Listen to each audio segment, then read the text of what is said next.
Well, hi, everybody. Welcome to NAUI's Dive Team Report. I'm your host, Greg Martin. All this week, the DEMA show has been going on in Orlando, Florida, in fact, through the weekend, and NAUI has been hosting a very robust set of presentations, all different kinds of subjects. One of those presentations was by Mike Terrell, who's the Director of Husbandry at the Florida Aquarium, and I'll make sure I got all that right. He's also a NAUI instructor. I've asked Mike to join us here on the podcast, talk a little bit about what his presentation was about. And Mike, thanks for joining us today.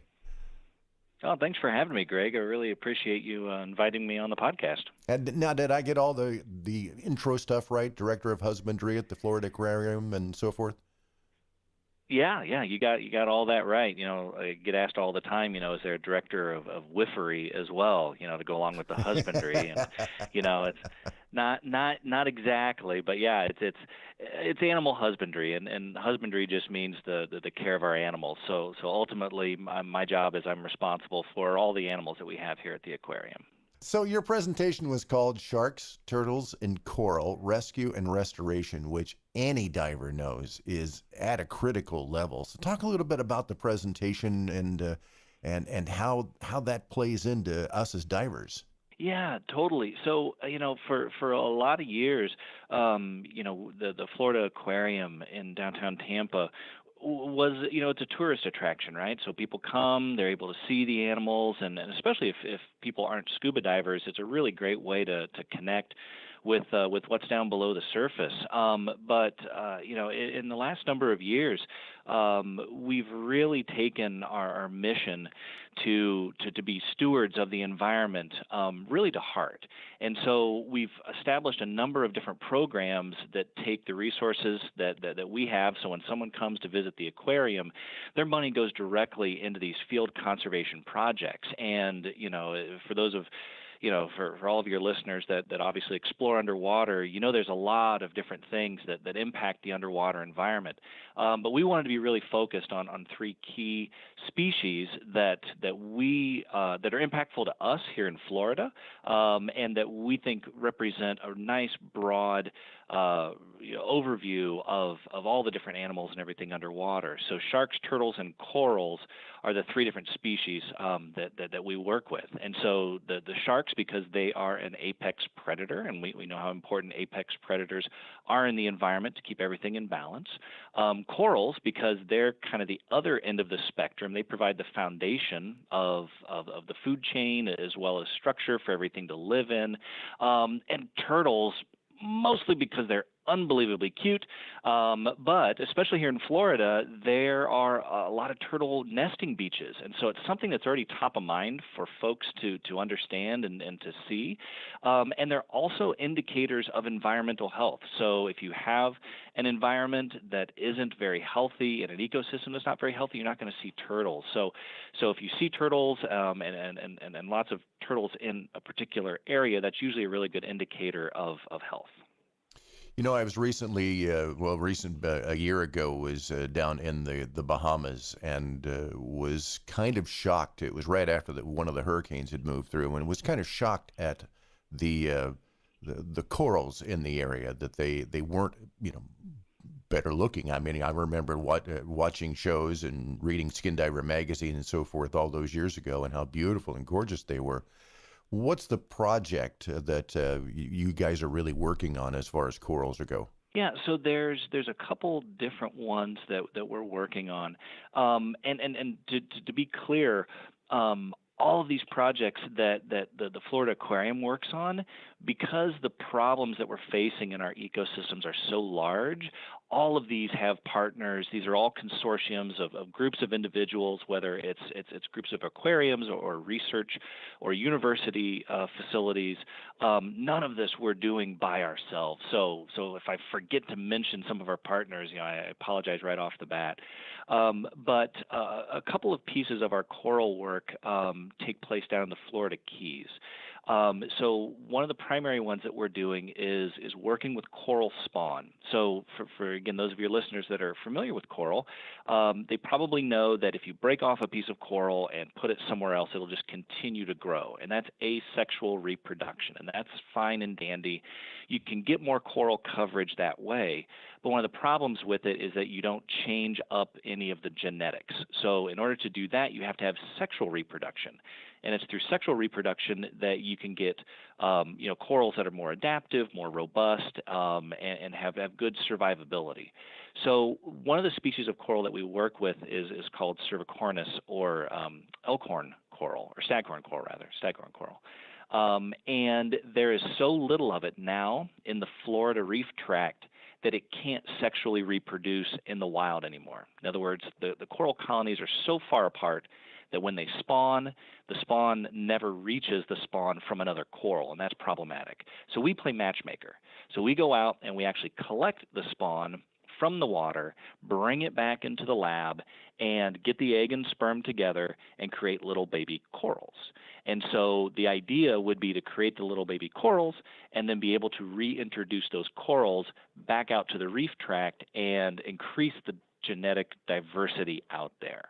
So that's kind of one project that we're working on. Boy, another project that's really interesting. Yeah. Yeah, and that's obviously very diving heavy. So and there's a few other species of coral that we're working with, but again, because of the distance between them, it becomes logistically difficult. So to give you an example, this last August when we were down there, we were working on rebreathers and scooters because the distances that we had to cover were so long between the coral colonies to be able to collect the spawn. That was logistically the only way to do it. So, and plus any time you can work in closed circuit rebreathers and, scooters into a scientific research project, you got to take the opportunity. Oh yeah, you got to be on the fun it's side about the too. Toys, right? Yeah. Oh, absolutely. And the other project? Yeah, so the other project that we're working on is archiving corals. So to your point, a lot of the coral tracts in the wild, they are suffering ecosystem-wide impacts. So whether it's ocean acidification or runoff, things that we can't control, those corals are dying. And so part of what we're doing, we're really good at keeping things alive. I mean, that's our business as far as aquatic creatures are concerned. And so we are going out and collecting samples of coral from the wild and essentially putting them into an archive. So if you think of it, it's a big bank of small aquariums, and in there are genetically unique individuals that we can maintain. So the idea is that once the ecosystem gets fixed, we now have this archive of corals that, again, we can use to be reintroduced back out into the wild. Interesting. Yeah, and there's a larger project out there called the Genome Project that does that on a much broader scale, not just with aquatic life, but others as well. And it sounds like that's very similar. Yeah, it's the same idea. We have some individuals that are now housed at our offsite facility down around Apollo Beach, our Center for Conservation. Individuals that they are extinct in the wild. So it's the only place that those genets are found. So, on one hand, it's a little bit depressing, the scope of the problem, but we can't sit around and do nothing, right? We've got to take some sort of action, and so we're doing what we're good at, and being able to care for these aquatic creatures is what we do, and so we're playing our part in the process. And we talk to our guests all the time that come here because they're like, oh, what can we do? What can we do to help? And with especially scuba divers that go underwater and see this stuff all the time. Even something as simple as doing underwater cleanups, getting that stuff off the reef.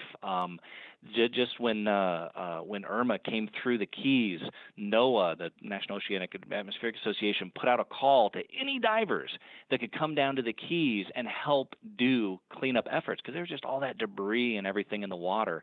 But anything that we can reduce, those detrimental impacts to the reef will help them. Sure. How is being a NAUI instructor played into all this for you, Mike? Well, I didn't start off as the guy in charge of the animals here at the aquarium.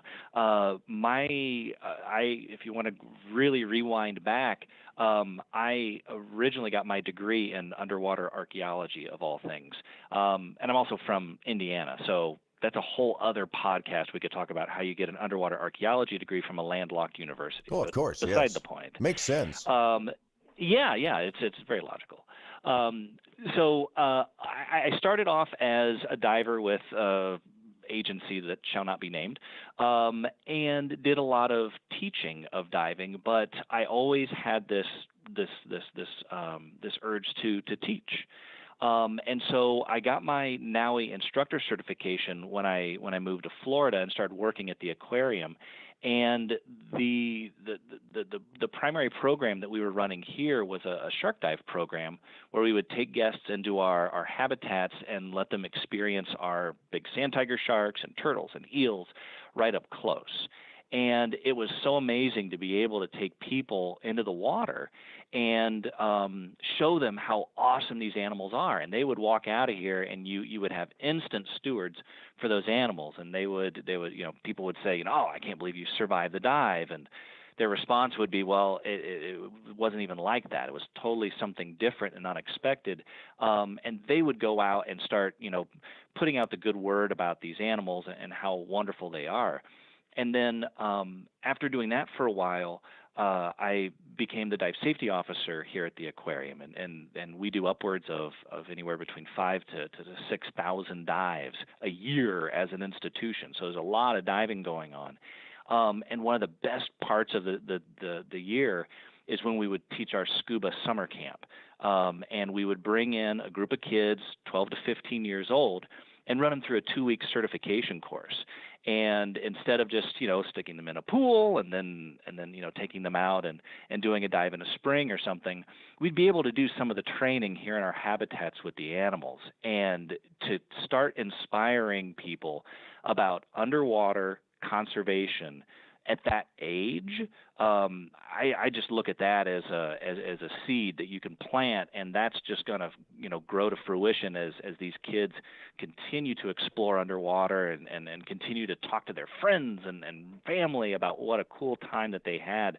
So being a NAUI instructor allowed me to infect other people with my passion for the underwater world and everything that lives there. That's good to hear. It's good to hear, especially that you get some excitement going for the younger generations. That's always an exciting aspect. So the projects continue. We appreciate the fact that you've shared some of that information with the folks at DEMA and with the NAUI presentations. And I'm sure that you have a full year's worth of projects ahead of you, and you're going to be a busy boy. Yeah, totally. So, our turtle and shark programs continue to go. We're doing some reproductive studies, as well as just some basic shark tagging to learn, hey, where are these sharks at, specifically with sand tiger sharks, and then our turtle projects with, helping rehab sea turtles and getting them back out in the wild. And then next year, we're going to be continuing our project that we're working on with the National Aquarium of Cuba, working with them down there on their reefs, because people always ask, how do you know that the reef has been restored? So you were talking earlier about seeing, pictures from, earlier, the 70s, 80s, and that's what the reef should look like. But should it, or should it look even better than that? So Cuba is a really interesting kind of time capsule because they haven't had the industrial runoff and issues along their shores like we have here in the U.S.